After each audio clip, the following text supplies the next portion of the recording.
Hello students, आज का हमारा टॉपिक है ओम्स लॉ।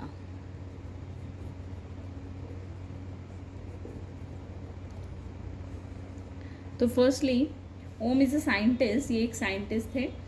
इन 1828 के अराउंड इन्होंने एक लॉ दिया, that is between electric current, conductor की इलेक्ट्रिक करंट और पोटेंशियल डिफरेंस उस कंडक्टर को हमने प्रोवाइड किया है। उसमें उन्होंने एक लॉ स्टेट किया, उस लॉ को हमने नाम दिया that is Ohm's law. According to this law, अब स्टेटमेंट क्या है, ये रिलेशन किस किस के बीच में है। तो अकॉर्डिंग टू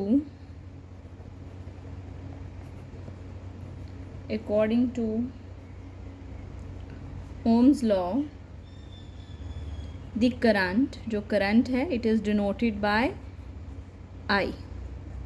ज़रूरी नहीं है हर एक चीज़ जो है फर्स्ट लेटर से ही होगी। करंट सी से है तो सी नहीं है, that is I, flowing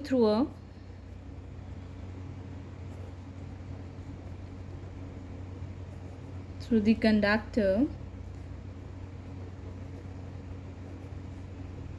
is directly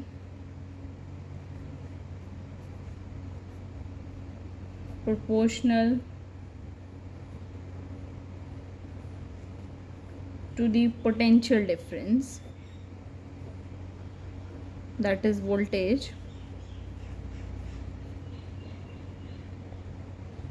V across the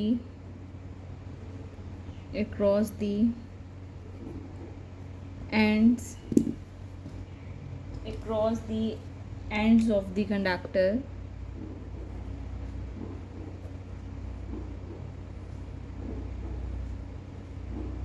provided that, condition भी है इसमें, provided that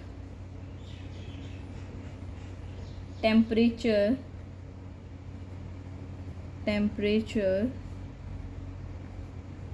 pressure remain constant।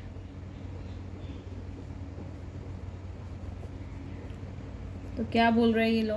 ये लॉ कह रहा है the current flowing through a conductor, जो करंट फ्लो करती है कंडक्टर से, दैट इज आई, वो करंट डायरेक्टली प्रोपोर्शनल होगी किसके?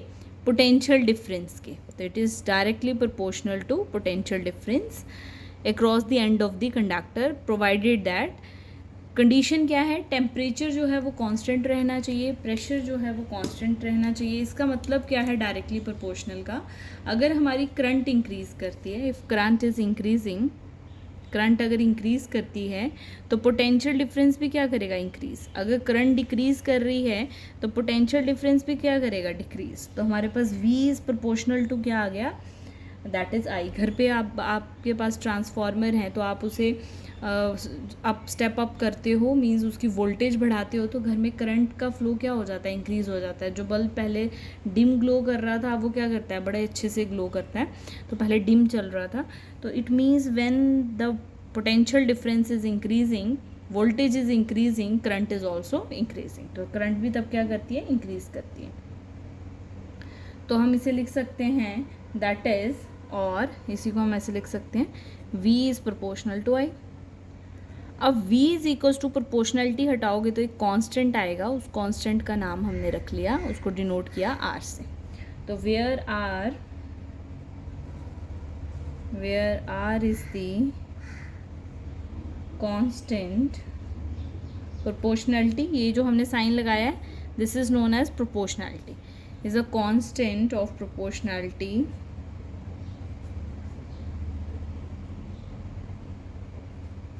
नोन एज, क्या नाम है इसका? Known as resistance of conductor.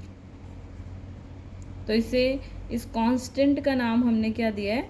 Resistance of a conductor. I hope यहाँ तक क्लियर है आपको।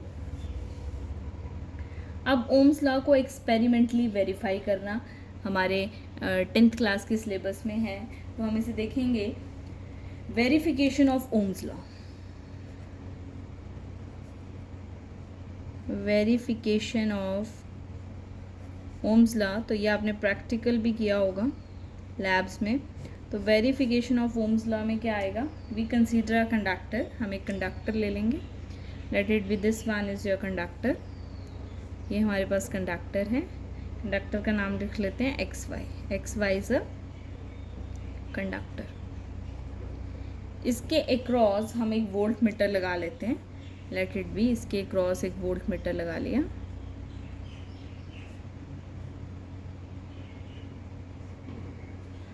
और एक बैटरी के थ्रू हम इसमें क्या अटैच करेंगे इस कंडक्टर को, battery and then key, and then we attach it with the ammeter.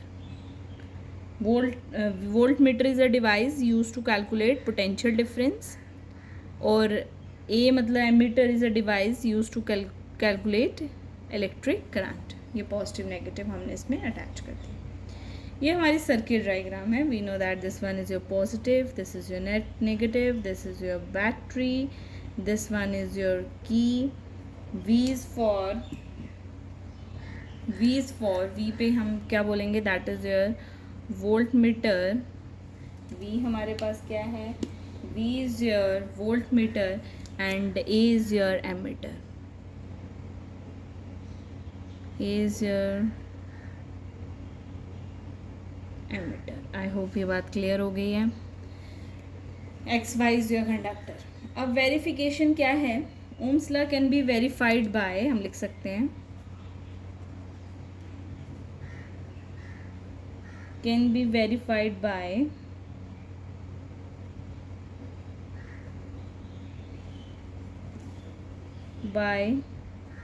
Volt meter ammeter method. Means क्या करते हैं हम इसमें, सिंपल अगर बोलें, अगर हम क्या करेंगे, वोल्टेज को बढ़ाते जाएंगे तो हम इस ओम्स लॉ में देखते हैं कि करंट भी इंक्रीज होती है. तो एक बैटरी कनेक्ट की हुई है. अब battery is connected to the conductor X Y.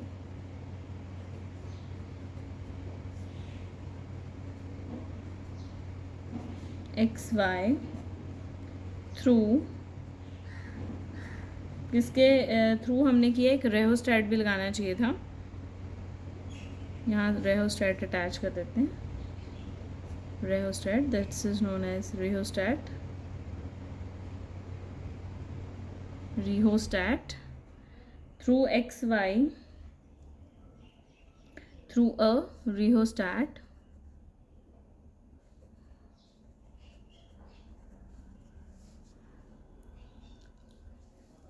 Ammeter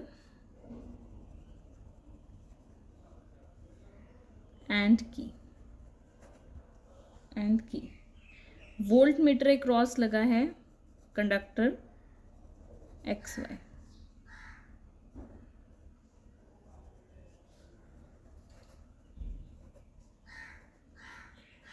x Y जो मेजर करेगा potential difference.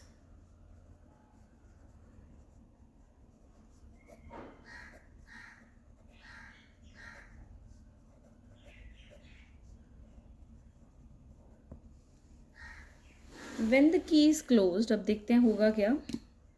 When key is closed,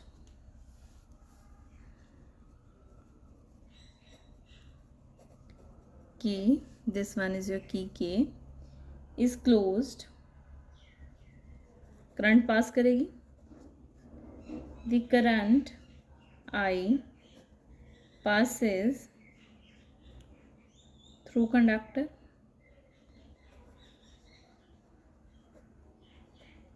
current pass करेगी कंडक्टर से. रीडिंग्स ऑफ, ये एक्सपेरिमेंट है जो आपने लैब में किया है. Reading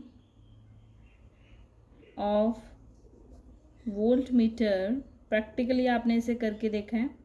and ammeter are noted for different positions of rheostat.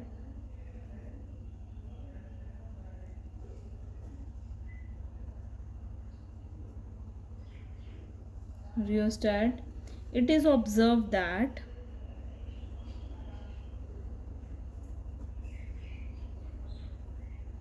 v upon I की वैल्यू, जब हम v देखते हैं कितना, उसके कॉरस्पॉन्डिंग i देखते हैं, और उसकी वैल्यू अगर दोनों को डिवाइड करेंगे तो वो हमेशा कांस्टेंट के इक्वल आएगी। Thus Ohm's law is verified.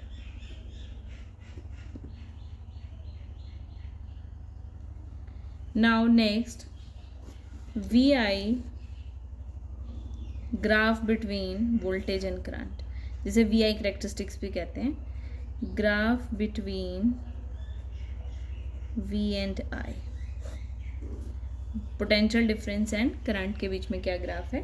तो अगर आप इसे बनाएंगे, वाई एक्सिस रिप्रेजेंट्स, ये वाई एक्सिस है, it represents voltage and x axis represent current. तो वोल्टेज और करंट दोनों का डिवाइड क्या है, कांस्टेंट। इसका मतलब जितनी वोल्टेज बढ़ रही है उसके कॉरस्पॉन्डिंग करंट है, तो graph should be straight line. तो ग्राफ कैसा होगा, स्ट्रेट लाइन। प्रैक्टिकल्स में आपने इसे नोटबुक पे बनाया होगा, तो graph should be straight line. This is the required expression for the Ohm's law. Ohm's law के लिए यही एक्सप्रेशन है जो बोर्ड में आपको आ सकता है। नाउ यहाँ से ये पूछ सकते हैं what is the SI unit of, यहाँ एक नया वर्ड आया रेजिस्टेंस, तो what is the SI unit of resistance, that is your, ohm ने इस पे काम किया था, ओम इज अ साइंटिस्ट, तो उन्हीं के नाम पे है ओम। सिंबल हम कैसे बनाएंगे, this one, this is the symbol of Ohm. I hope ये क्लियर है। नेक्स्ट टॉपिक जो हम करने वाले हैं वो है रेजिस्टेंस, जो नेक्स्ट वीडियो में करेंगे। वहाँ हम इसके यूनिट के बारे में भी पढ़ेंगे और रेजिस्टेंस किस किस पे डिपेंड करता है वो भी पढ़ेंगे। तो इसमें सबसे इम्पॉर्टेंट बात याद रखने वाली क्या है कि अगर टेम्परेचर प्रेशर कांस्टेंट हैं तभी आपका ओम्स लॉ वैलिड है, अदरवाइज ओम्स लॉ वैलिड नहीं है। आई होप ये टॉपिक आपको क्लियर है। कोई डाउट है तो उसे कमेंट बॉक्स में लिखिए बच्चा। Like share and subscribe.